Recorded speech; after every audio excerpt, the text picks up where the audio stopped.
బెంగళూరులో 100 రోజుల్లో సినిమా పూర్తి చేశారు. సుమారు 28 లక్షలు ఖర్చయింది. 1985 జనవరి 11న విడుదలై అగ్నిపర్వతం బాక్సాఫీస్ దగ్గర భారీ వసూళ్లు రాబట్టింది. తన తల్లిని పతితగా చిత్రించిన తండ్రిపై పగబట్టి అతని కుటుంబాన్ని నాశనం చేయాలనుకున్న ఓ కొడుకు కథ ఇది.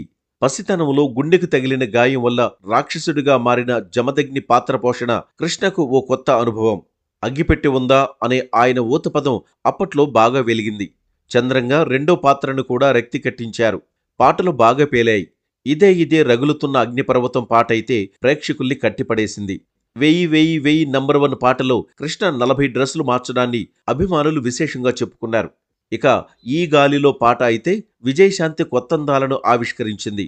ఆమెను మాస్కు దగ్గర చేసింది పాట.